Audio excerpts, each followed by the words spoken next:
কথায় আছে শখের দাম লাখ টাকা।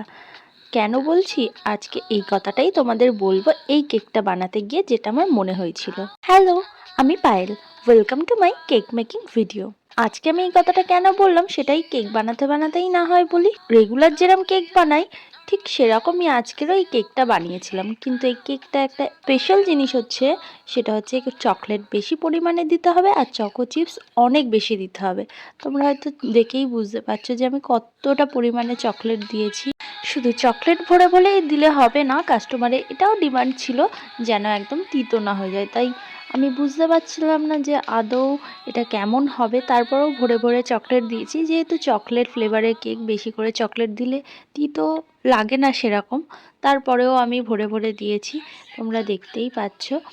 আর আমি আজকের এই কেকটা বানাতে গিয়ে এই কথাটা কেন বললাম যে শখের দাম লাখ টাকা, সেটা হচ্ছে কি, এই কেকটার উপরে থাকবে একটা এডিবল ফটো প্রিন্ট, যার জন্য কেকের প্রাইসটা বেশি হবে। আর তার থেকেও বড় কথা হচ্ছে, রিসেন্ট খুব ট্রেন্ডিংয়ে যাচ্ছিল একটা কেক, সেটা হচ্ছে ফায়ার বান, যেটা উপর থেকে কাগজটা পুড়ে যাবে।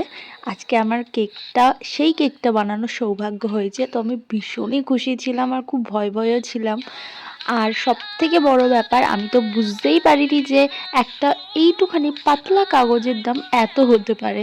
মোটামুটি 1 বছরের বেকিং জার্নিতে অন্তত এতটুকুনি আমি বুঝতে পেরেছি, বেকিংয়ের যে কোনো আইটেম ছোট হোক বা বড় হোক, প্রাইস কিন্তু একটু বেশিই হয়। তো সেক্ষেত্রে কেকের প্রাইসও একটু বেশি বেড়ে যায়। যদিও বা আমি কাস্টমারকে আগেই বলে রেখেছিলাম, তারপরেও তারা এটা নিয়েছে।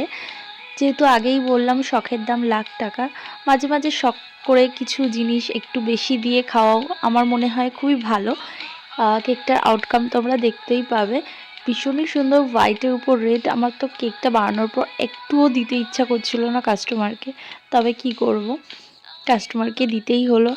যদিও বা ফায়ার বানের ক্লিপটা আমার কাছে নেই, আমার কাস্টমারের থেকেও চাওয়া হয়নি, নাহলে আমি তোমাদের দেখাতে পারতাম। নিশ্চয়ই আমি আমার নিজের কারোর জন্য যদি কখনো বানাই, আমি অবশ্যই ভিডিওটা পোস্ট করব। আমার ভীষণ ইচ্ছা আছে, আমি ভীষণ ভয়ে ভয়ে বানাচ্ছিলাম, ভাবছিলাম যে কাগজটা ছিঁড়ে না যায়। কাগজটা আমি একটাই কিনেছিলাম আর অনেক দাম নিয়েছিল, তো ভীষণ ভয়ে ভয়ে আমি কাজটা কমপ্লিট করছিলাম, তোমরা দেখতেই পাবে।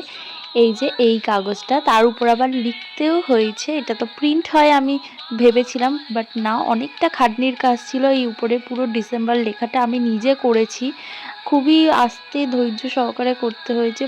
কাগজটা ভীষণই পাতলা একদম। লাস্টে আমি কিছু হোয়াইট সুগার বল অ্যাড করে দিয়েছিলাম।